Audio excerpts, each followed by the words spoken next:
പിതാവിന്റെയും പുത്രന്റെയും പരിശുദ്ധാത്മാവിന്റെയും നാമത്തിൽ ആമേൻ. പ്രിയപ്പെട്ടവർ, ഇന്നും ഏപ്രിൽ 1 തീയതി ബുധനാഴ്ച. അമ്മേ പരിശുദ്ധ അമ്മേ, അമ്മേ പരിശുദ്ധമേ, ദൈവമാതാവേ, കൃപാസനത്തിലൂടെ ഞങ്ങൾക്കും ഞങ്ങളുടെ ദേശത്തിനും അമ്മ മധ്യസ്ഥം തേടി തന്ന എല്ലാ അനുഗ്രഹങ്ങൾക്കും കൃപകൾക്കും ഞങ്ങളിപ്പോൾ ഹൃദയം നിറഞ്ഞ നന്ദി പറയുന്നു. അമ്മേ പരിശുദ്ധമേ, ദൈവമാതാവേ, 2004 ഡിസംബർ 7 ഉച്ചകഴിഞ്ഞ് 2:30 കൃപാസനത്തിൽ സംഭവിച്ച അമ്മയുടെ പ്രത്യക്ഷപ്പെടലിനെ കുറിച്ച് തിരുസഭയ്ക്ക് സമർപ്പിച്ചിരിക്കുന്ന പഠനരേഖകളുടെ മേൽ സഭാത്മകമായ പഠനം ആരംഭിക്കുവാൻ ഞങ്ങൾ പ്രാർത്ഥിക്കുന്നു. അമ്മേ പരിശുദ്ധമേ, ഭൂസ്വർലോകങ്ങളുടെ രാജ്ഞിയായ അങ്ങേയ്ക്ക് ഭൗമസംരക്ഷണത്തിനായി പ്രപഞ്ചപ്രകൃതിയെ തന്നെ തിരുസഭ പ്രതിഷ്ഠിക്കുവാൻ ഈ പ്രത്യക്ഷീകരണം വഴി ഇടയാക്കണമേ. പരിശുദ്ധമേ, ജപമാല മാതാവേ, സകല കൃപാസനം പ്രാർത്ഥനയോടും ചേർത്ത് ഞങ്ങളിപ്പോൾ പ്രാർത്ഥിക്കുന്ന ഈ കുടുംബത്തിന്റെ പ്രത്യേക നിയോഗം പറ മക്കളെ.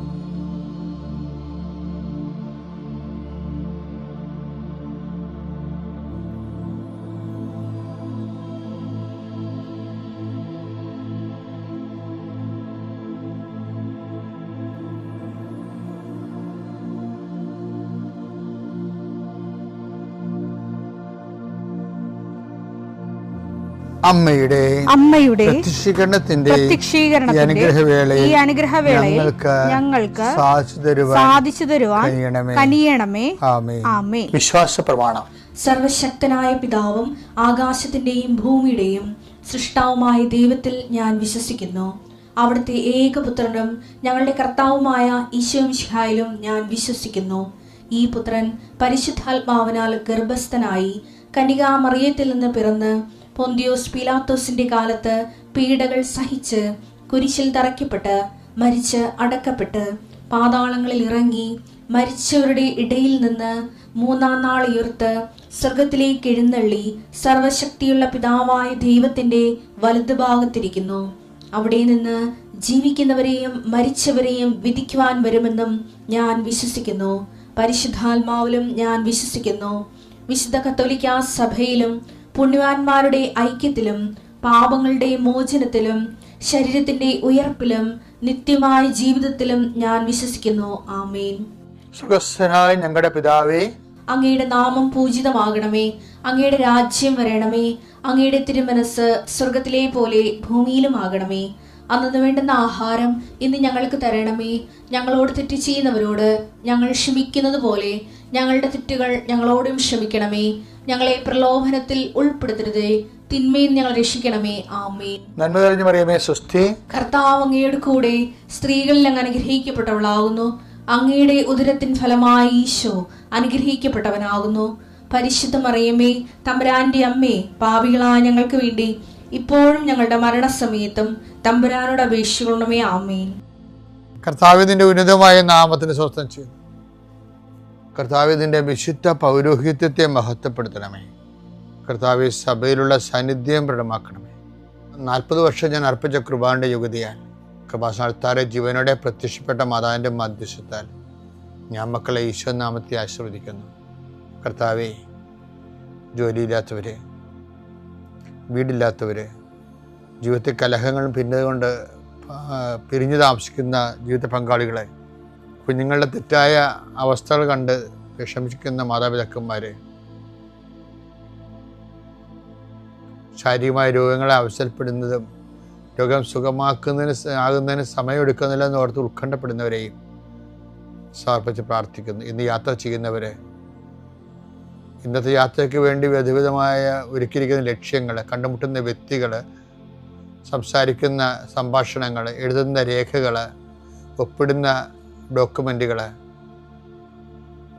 പങ്കെടുക്കുന്ന ഇൻ്റർവ്യൂകൾ, സെൻഡ് ചെയ്യുന്ന മെസ്സേജുകൾ എല്ലാം കർത്താവിൻ്റെ കൃപയാൽ നിറയപ്പെടാനും നീ ഇന്ന് തിരികെ എത്തുന്ന സമയത്ത് കർത്താവിൻ്റെ കൃപ നിന്നും നിറഞ്ഞു നിന്നുകൊണ്ട് സന്തോഷം വന്ന് ഉറങ്ങുവാനും ഇന്നത്തെ ദിവസം മുൻനിർത്തി നീ കണ്ടുമുട്ടുന്ന ഓരോ നിമിഷങ്ങളെയും, നിൻ്റെ ഓരോ സമയങ്ങളെയും, സന്ദർഭങ്ങളെയും, എല്ലാം സംരംഭങ്ങളെയും പരിശുദ്ധമ്മ ദൈവമാതാവിൻ്റെ മധ്യസ്ഥത്തിൽ രാത്രിയും തിരിച്ചെത്തുന്നവരെ കർത്താവിൻ്റെ നാമത്തിൽ മാതാവിൻ്റെ മധ്യസ്ഥതയും ഞാൻ നിൻ്റെ ജീവിതത്തെയും നിൻ്റെ കുടുംബത്തെയും ഈശോ നാമത്തെ ആശീർവദിക്കുന്നു.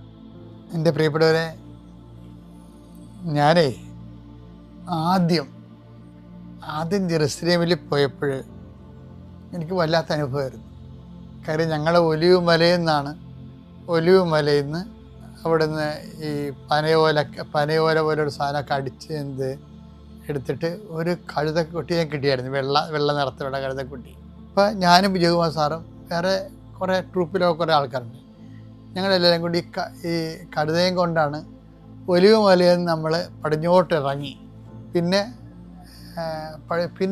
ഒരു താഴ്വാരത്തിലൂടെ പിന്നെ പടിഞ്ഞോട്ട് കയറിയ പോലെ എനിക്ക് തോന്നിയത്. പടിഞ്ഞോട്ട് കയറുമ്പോൾ ജെറുസലേം ദേവാലയമാണ്, കുറച്ച് നടക്കണം.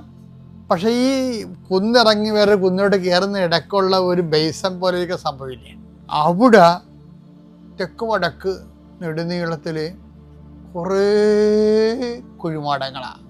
അപ്പോൾ അവിടെ കുഴിമാടത്തിനൊക്കെ എന്നാ രസം എന്ന് വെച്ചാൽ ഇപ്പോൾ ഭയങ്കര തീ പിടിച്ച വിലയാണ്. ഒരു കുഴിമാടത്തിനൊക്കെ 10 ലക്ഷം രൂപയ്ക്ക്. 10 ലക്ഷത്തിനും കിട്ടിയ ഭാഗ്യം.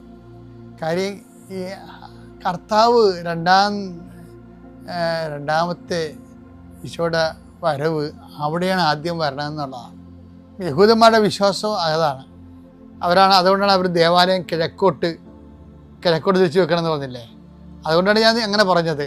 ഞങ്ങൾ കിഴക്കുവശത്ത് ഒരു മലയിൽ നിന്നിട്ട് താഴേക്ക് ഇറങ്ങി പടിഞ്ഞോട്ട് കയറി എന്ന് പറയുമ്പോൾ ആ ദേവാലയം കിഴക്കോട്ട് തിരിച്ച് വെച്ചിരിക്കുകയാണ്.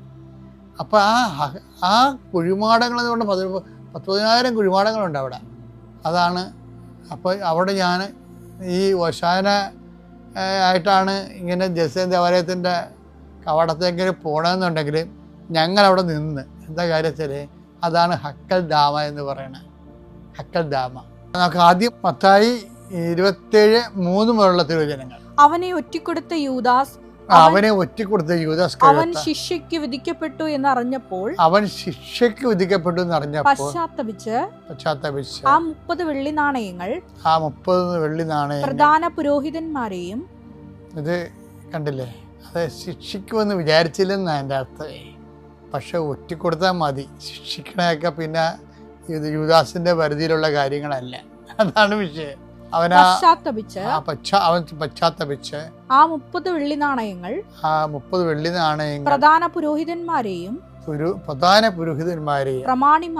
പ്രമാണിമാരെയും ഏൽപ്പിച്ചുകൊണ്ട് പറഞ്ഞു, നിഷ്കളങ്ക രക്തത്തെ ഒറ്റിക്കൊടുത്ത് ഞാൻ പാപം ചെയ്തിരിക്കുന്നു.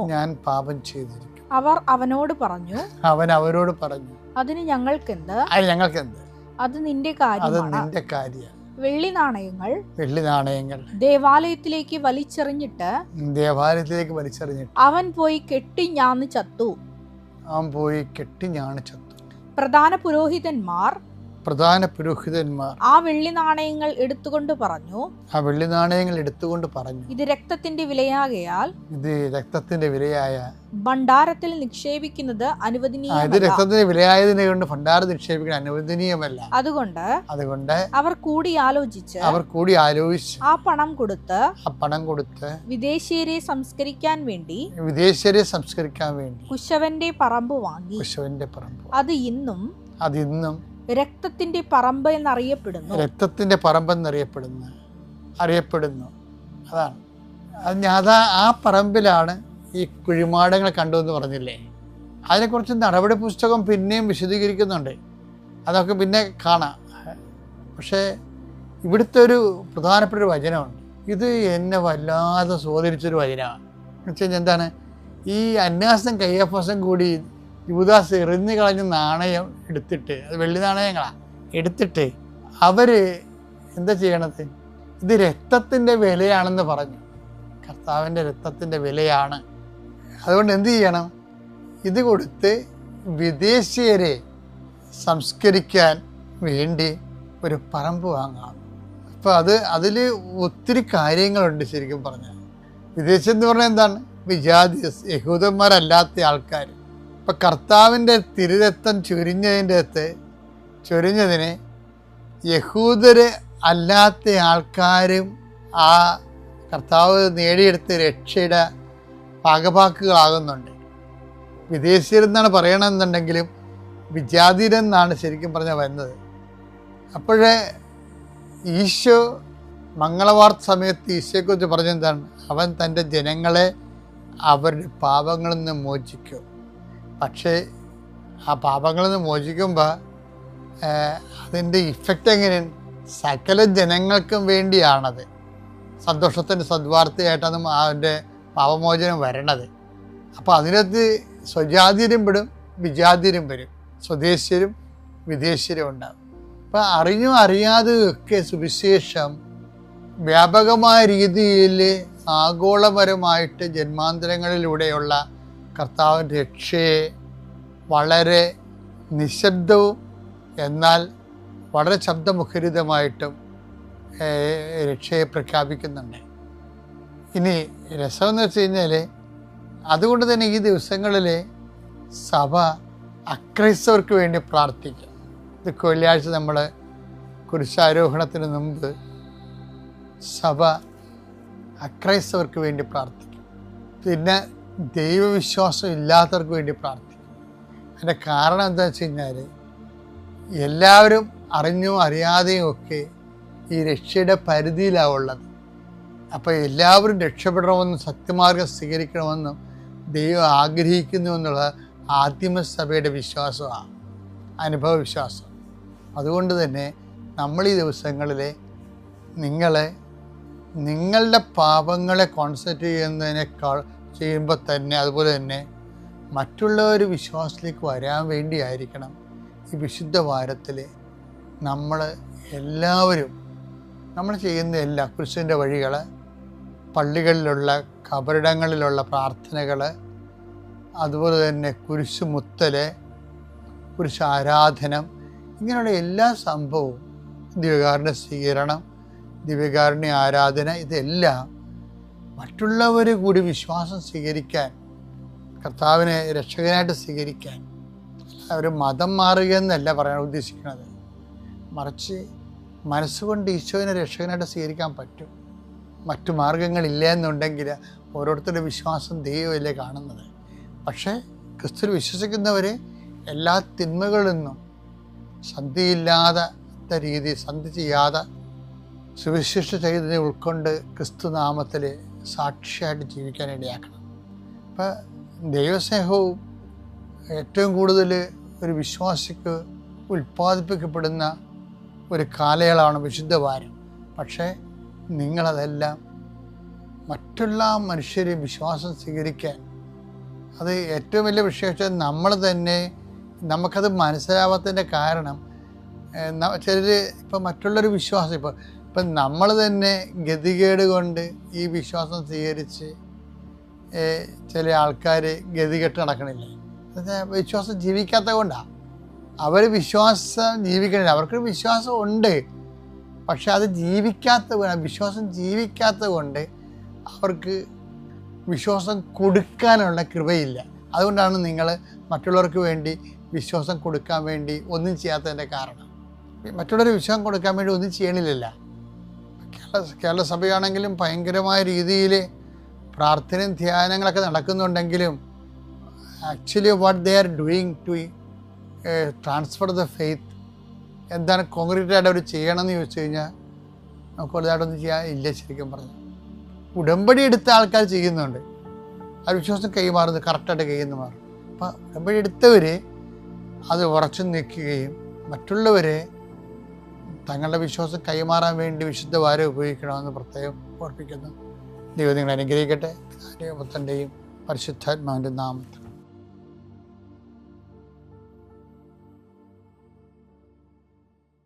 അത്യപൂർവ ദൈവാനുഭവങ്ങൾ ഇനി നിങ്ങൾക്കും സ്വന്തം. ചാനൽ ഇതുവരെ സബ്സ്ക്രൈബ് ചെയ്തിട്ടില്ലെങ്കിൽ ഇപ്പോൾ തന്നെ സബ്സ്ക്രൈബ് ചെയ്യുക. ഈ വീഡിയോ ഇപ്പോൾ തന്നെ നിങ്ങളുടെ സുഹൃത്തുക്കൾക്ക് ഷെയർ ചെയ്തുകൊണ്ട് കർത്താവിൻ്റെ പ്രേക്ഷിതരാകുക.